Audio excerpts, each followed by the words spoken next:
Welcome back to the Sunshine Gardening Podcast, your go-to source for all things gardening in Kentucky. I'm your host, Kristin Hildabrand. In today's episode 38, we're diving into the practical world of growing garlic with guest Dennis Morgeson, Washington County's horticulture extension agent. Whether you're a seasoned gardener or just starting, we have helpful and valuable tips and tricks for growing garlic successfully right here in Kentucky. From selecting the best varieties for Kentucky's climate to soil preparation and planting, we'll guide you step by step. So grab your gardening gloves and prepare to harvest your flavorful homegrown garlic. Welcome to the Sunshine Gardening Podcast. This gardening show will equip and inspire avid gardeners with tips and tricks to help them navigate the gardening world. The show will also highlight specific growing requirements for seasonal plants, so the sun will shine brighter over their Kentucky garden. And now, here's that ray of sunshine, garden enthusiast and horticulture extension agent, Kristin Hildabrand, with the University of Kentucky Cooperative Extension Service. Welcome back to the Sunshine Gardening Podcast. This is Kristin Hildabrand, and joining with us today again is Dennis Morgeson. How are you, Dennis? Pretty good. We'd been better if we'd gotten more rain, which I guess everybody's saying that now. I was going to say we can always use a little bit more rain for sure. And it seems like fall right now is just a good time of year for a lot of different plantings of really perennials, and we're going to talk specifically today about growing garlic in the Kentucky garden. So, Dennis, just to help get us started and on the right track today, can you walk us through some of the different varieties of garlic that are available and that can be successfully grown here in Kentucky gardens? There are quite a bit of garlic that we can grow here, and depending on varieties, there's a lot of ones that are spicier or deeper, hotter flavored. Obviously, they all kind of calm down a little bit when they're cooked, but we can grow the hardneck types and the softneck types in Kentucky. By my experience, the hardnecks have done a little better for me than the softnecks, but the softnecks are what we usually buy at the grocery stores because they're a little more productive. But we can grow both here successfully. You just got to watch the spring rains and those kinds of things, especially on the softneck. But Spanish Roa is a good one for us. It is easy to peel, and it'll store about 4 months, whereas the soft necks do store a little longer. That's why there's the commercial varieties usually. But Spanish Roa's got a little bit of a red tint to the striping on the outside of it. And there's chestnut red, which is a purple stripe type, which they are actually just on the outside of the skin, a little bit of like a stripe of purple on there, which helps you know exactly when they're going to be finishing up. And they'll last about 5 to 7 months. So that's a pretty good long time for them to last. I mean, it's long enough for you to harvest and then keep some to plant back in the fall. Music is a very popular one. That one will last 5 to 7 months. That's more of a white type.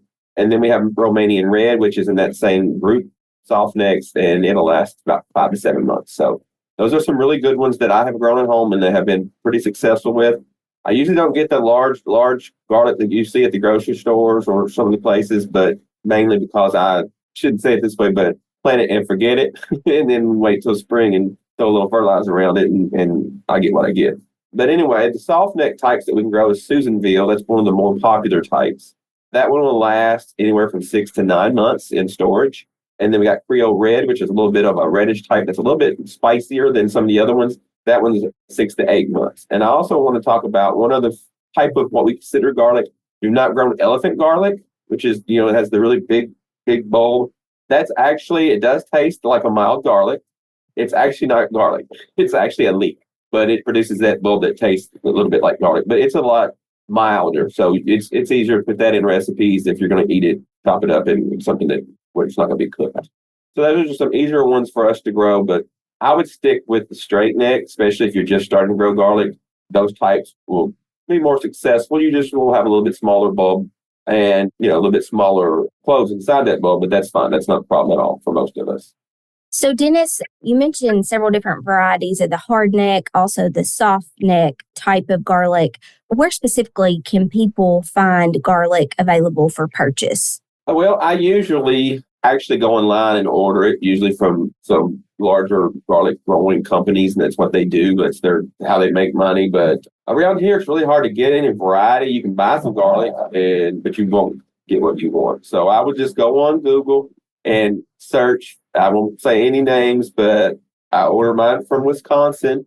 That's where I'm getting what I'm getting for my class next week. So, and some of those varieties I talked about just now will be in that mix. And what I usually do is let them have 3 or 4 different varieties to plant. That way they can find out which ones they like the most. I do want to say that the difference in the hard neck and the soft neck is the type that you can braid.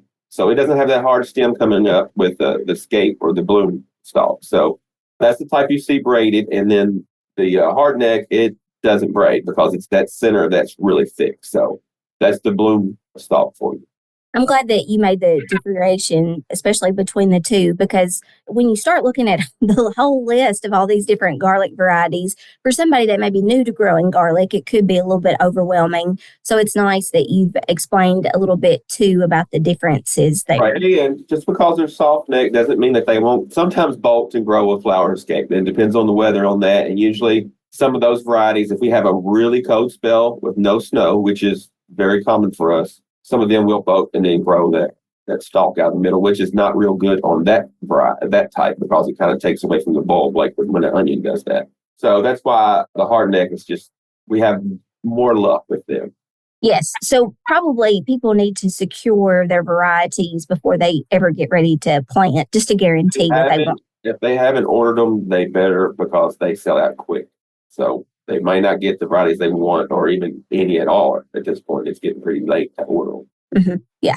Well, definitely try to secure that variety first off. And Dennis, like as far as planting garlic, when is the absolute best time to plant garlic here in Kentucky? Anywhere from late September to the end of October. End of October. You got a long window there, and you'll see garlic sold in the spring. Don't buy that. Don't plant that. You don't have time to get a nice sized bulb when you do that. So only plant in the fall.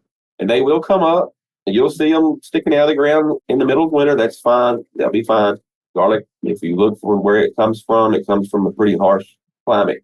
Most of the varieties, like originally, where they're native and wild too. Gotcha. So you said late September into October is all the way into October. You can go even to November. I mean, it's fine. By then, usually it's getting wet again and muddy, and it's harder to get your beds worked up. We have some other questions, I think, and we'll get into some other ways to grow it. Yes. So my next question, what are some of your tips for preparing the soil before you actually get ready to actually plant the garlic? Soil test. They hear that from us all the time, but we've got to do a soil test and we know exactly what we need. Obviously, with any, especially root crop like this, it's best to have a good loose soil, a lot of organic matter. That way, whenever you go to dig these or pull these out, they're easy to get back out of the ground because you've worked that soil ahead of time and you've added your amendments to it to loosen it up. That's the biggest key. And then we usually only fertilize if you need phosphorus or potassium or any of that stuff. After you do soil test, definitely put that down. But we usually hold the nitrogen back until March. And that's why we want to really push that plant to grow when it's its time to grow. And that way you'll get a bigger bulb out of that. I have also had really good luck growing these in raised beds or in large containers. The great thing about the large containers, and I'm talking about like it could be the water troughs that you see for cattle. It can be some of those big mineral tubs if you've got farmers nearby. Anything that's pretty big and deep that you can keep watered if you have a dry spell, especially in the spring, works really well. And the great thing about that is it's easy to pull out and harvest. I mean, you can harvest a lot of garlic really quickly that way. So you just got to take care of it more, which means water and take care of the spring. I like that you expanded it, not only just the soil requirements, but all the different ways that we can grow garlic. I know some of us probably in more urban areas or even in our backyards, we have raised beds, and even containers are great options depending on what fits your budget and then also the environment that you're growing in. So I appreciate you kind of expanding that into that area.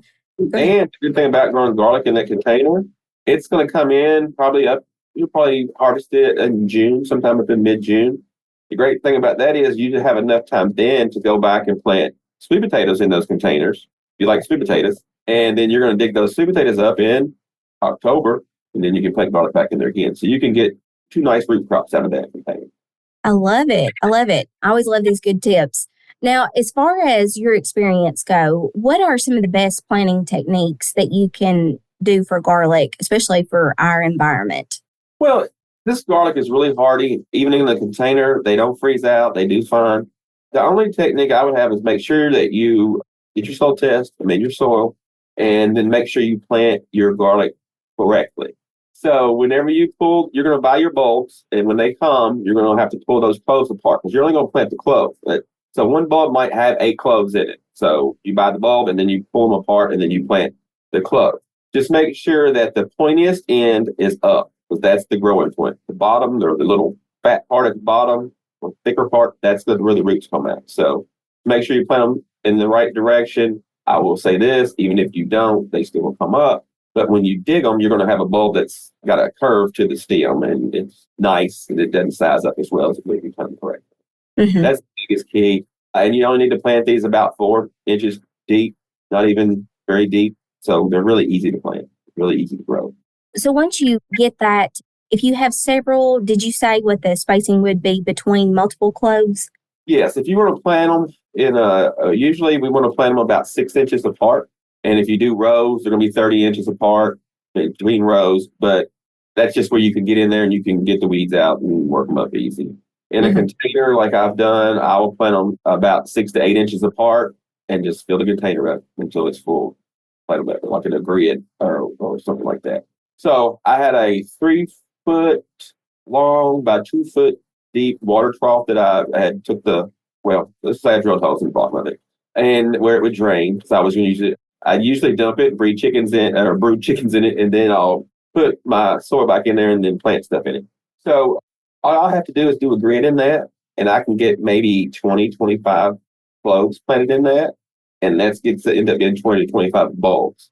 So you think about 6 to 8 cloves in a bulb, and that's a lot of garlic. Exactly. And that's what I like. It seems like garlic, once you get some of these things right ahead of time, like the soil and the types of garlic and things like that, it pretty much is, I feel like, pretty straightforward. Yes. Now, you talked about the depth, and also if we've got multiples, do we need to put any mulch down? Can you talk to us what it looks like through the winter? If you would like, put mulch down, definitely. You may want to wait up until the weather actually gets pretty chilly before you do that, because what can happen is you don't want to keep that soil too warm. It's like planting your other bulbs, because you want this plant to kind of be a little dormant while what it's supposed to be. But yeah, mulch is great. Any kind of organic mulch is great on these because it's going to keep the weeds down, and it's going to keep the moisture in whenever this plant really needs it, which is going to be next late spring. So late spring. By all means, mulch is great.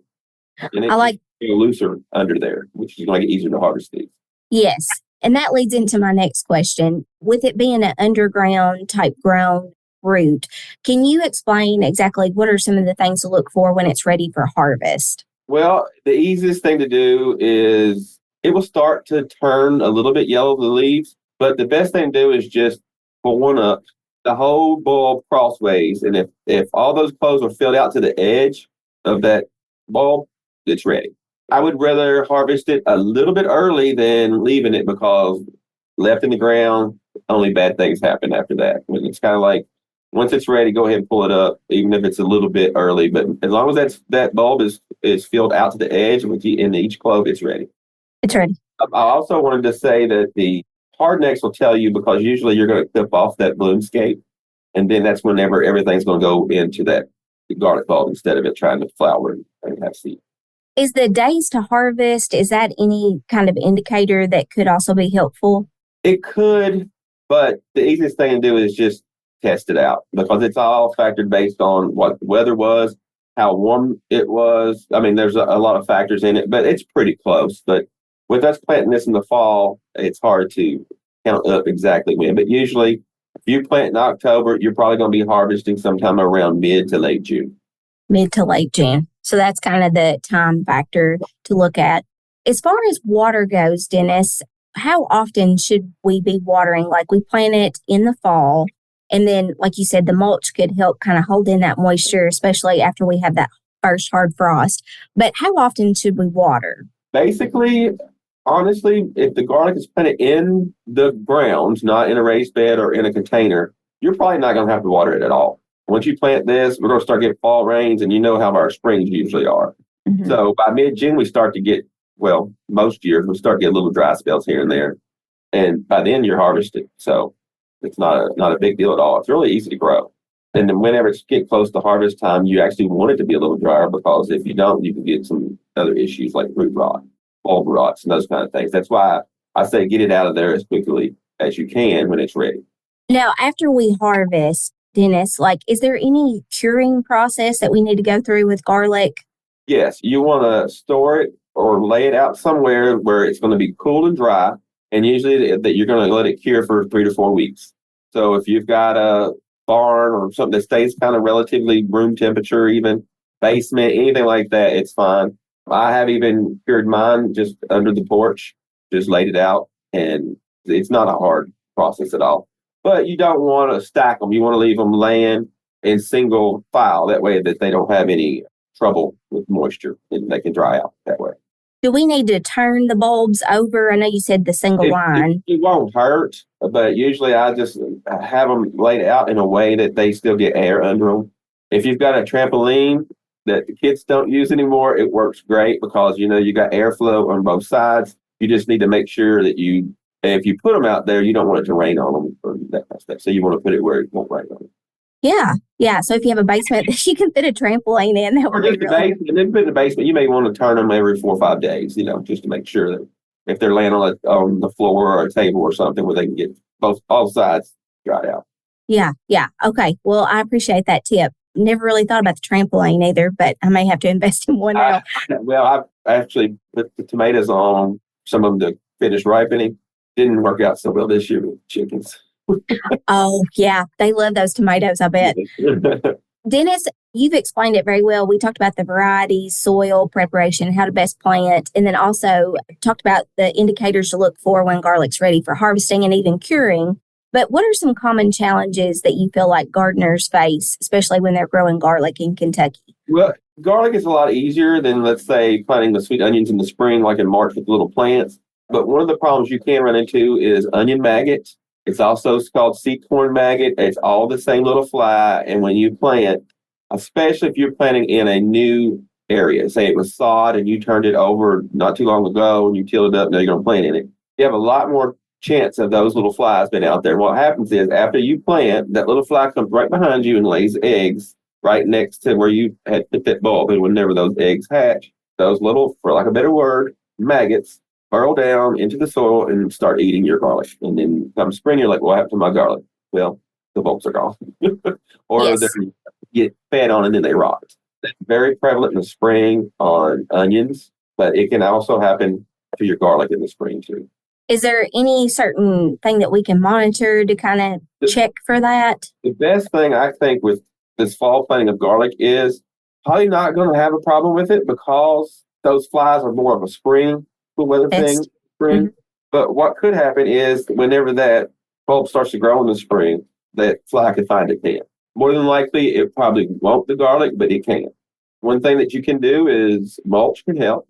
It help from those, being able to get down to it. But for the most part, your garlic's going to get by without too much damage with those. As long as you're planting into an area that has been gardened for a couple of years. That going straight into where sod was is your biggest issue with those. Mm-hmm. Okay. As far as the mulch go, how deep should we mulch? I know you said organic is good just to kind of amend that soil too. And generally speaking, 2 to 3 inches is plenty. Okay. All right. I did have a question about that. Now, as far as, okay, we've grown it, we've harvested it, we've cured it. You've told us one of the things to watch out for. Garlic is so easy to help provide a lot of flavor into our cooking dishes at home. So do you have any favorite ways that you like to cook with garlic at home?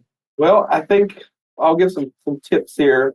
The hard neck, it sends out that bloomscape at the top. And when it starts to curl over a little bit before it straightens out and matures, you don't want it to mature. You're going to cut that off because you don't want the plant to put energy into that. The great thing about those little scapes, though, you can saute those and eat them, and they're really mild garlic flavor. So you're doing the plant justice and you're getting to eat too. So if you haven't done that, you can grill them. They're delicious.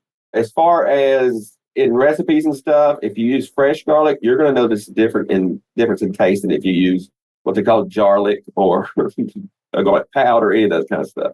It adds more flavor, and you can even smell when you're cooking. It smells better and different. But one of my best ways, and it's going to keep your vampires away from you, but is to roast the entire garlic bulb in foil with a little olive oil on it. And when it's done, just squeeze the bulb and all that garlic will come out, and it's really good smeared on good crusty bread or something like that, and eat with spaghetti or whatever. But that way, I'll eat way more garlic than I would any other way. Because it makes it a lot more mild, too. It's really good. Uh-huh. I was going to say, I love roasted garlic, and that kind of brought on another question. When we do harvest and then go through the curing process, is there a certain place we should store our garlic at home to kind of keep it cured, cool, dark, dry? Even if you wanted to, probably the crisper in the refrigerator would work well too and keep it held back. But that's the best thing to do. And you can also freeze some of this garlic if you wanted to.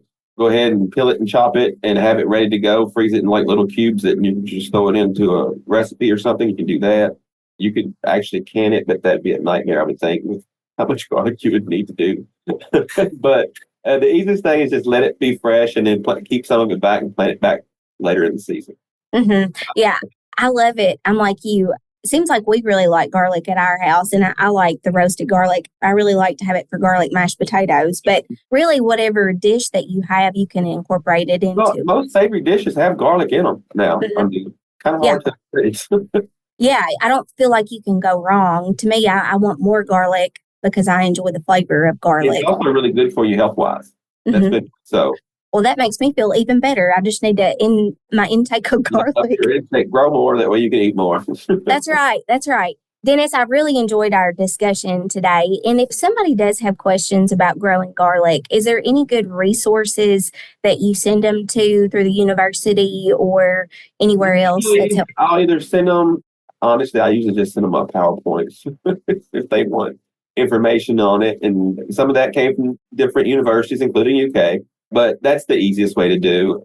If you typed in garlic UKY, you're going to end up with a pub on garlic. So that's easy to do. Mm-hmm. Yeah. Well, and I appreciate you mentioning your PowerPoint because we've actually are going to put in some of the slides from your particular PowerPoint on growing garlic in our show notes. So if you want to go back and look at that, make sure to visit us on the blog to check out. If you've got room there, if you put some of those slides about the history of garlic, it's kind of interesting. It is for me because I like history too, but I usually include that in some of my talks just because it's interesting. Oh, yeah. Anytime we can get a little history involved with any of that is always good, too. It was actually used as a poultice to put on wounds because they've proven that garlic does inhibit bacteria.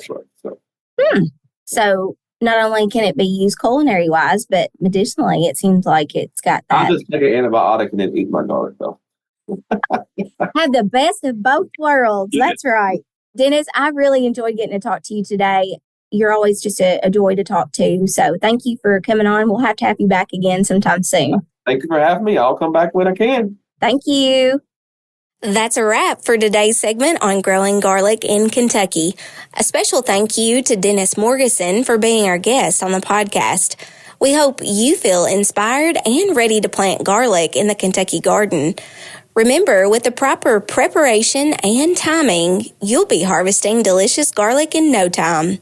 To view the show notes for episode 38 on how to grow garlic in the Kentucky garden, make sure to visit us over on the blog at warrencountyagriculture.com. Also, if you enjoyed this episode, please leave us a review on your preferred podcast platform. Your reviews help us connect with more people and provide valuable feedback for improvement. Remember that we're here to support you, so we encourage you to share your biggest gardening success story or takeaway. Also, feel free to provide any future segments that you'd like to hear about on the Sunshine Gardening Podcast. Thanks for listening to the Sunshine Gardening Podcast. Join us next time as we explore new ways to cultivate the garden of your dreams. Until then, keep digging in and happy gardening. Thanks for listening to the Sunshine Gardening Podcast with Kristin Hildabrand. If you enjoyed today's content, make sure to hit the subscribe button wherever you get your podcasts to catch future segments of the Sunshine Gardening Podcast. Gardeners, keep on digging and learning more about gardening so the sun shines brighter over your Kentucky garden.